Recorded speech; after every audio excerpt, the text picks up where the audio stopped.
Hello, Moree Plains Shire. Mark Johnson, your Mayor. Just with a message before we stop for Christmas, just covering off on a few matters that have occurred during the year.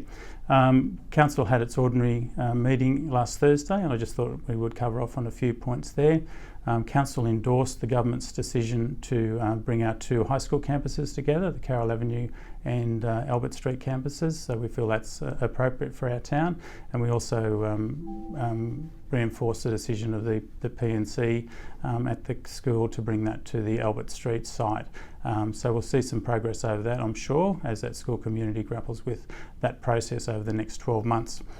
We also talked about the Ashley water supply that came to council, but we felt that we hadn't had sufficient community consultation before we make that decision. So there'll be additional consultation early in the new year, and that will come back to council for that really significant decision for that community. Council also made a decision with regard to the Diane Centre and the Moree RSL Military Museum.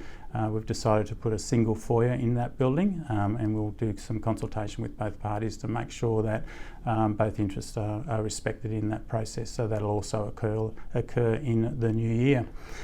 Just a couple of other matters in regards to our council team. Council appointed a new engineer during the month of November. John Dyer has joined our team, and John's really hitting the ground running and looking mainly at our roads infrastructure at the present time, and we welcome John and wish him all the best as he joins our team. Also, we're getting very close to appointing a Director of Corporate Services, so that announcement should also occur early in the new year.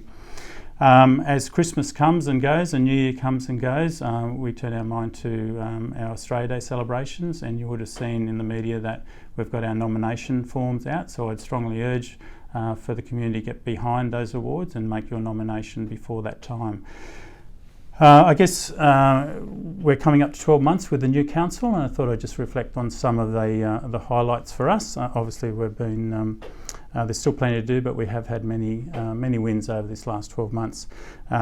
During the year, we signed a memorandum of understanding with Balonne Shire Council. That's a significant step forward for the Mungindai community, where both councils are going to act together when we're looking at providing services to the Mungindai community. And we've also had already a couple of joint initiatives, and we'll continue to do that. So it's good news for the Mungindai community.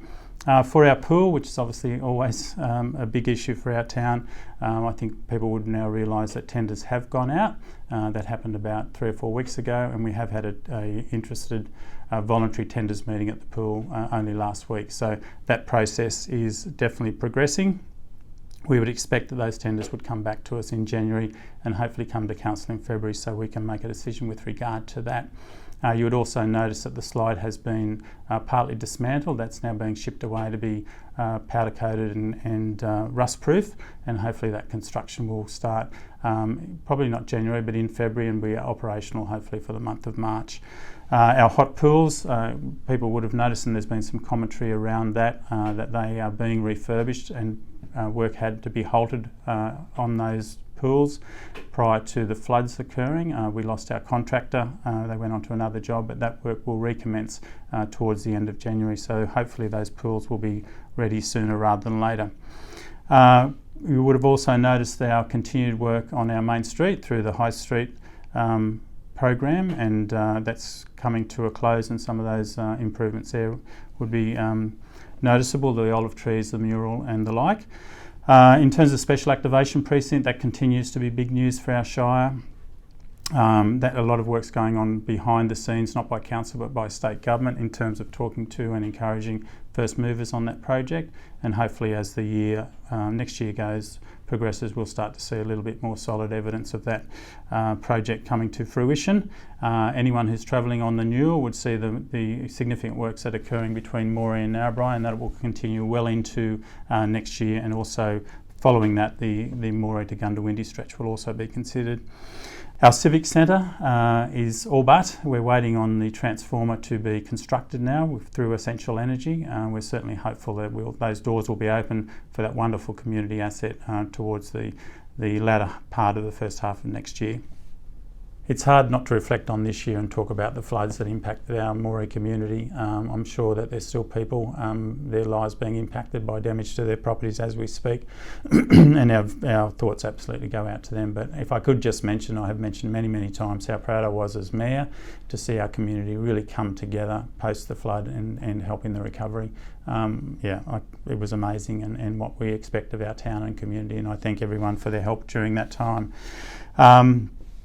As we do reflect on the last year and as the festive season approaches, I can say thank you to my council people that sit around that table, 8 other people who are working very hard, just as I have as Mayor, to bring these projects and our community up to a higher level. So thank you to my councillors. Thank you to the council team who have been wonderfully supportive of the Mayor and our community over the next 12 months. And beyond everything else, thank you to our residents who make our town what it is. Have a very Merry Christmas. Be very safe and all the best for the new year. Thank you.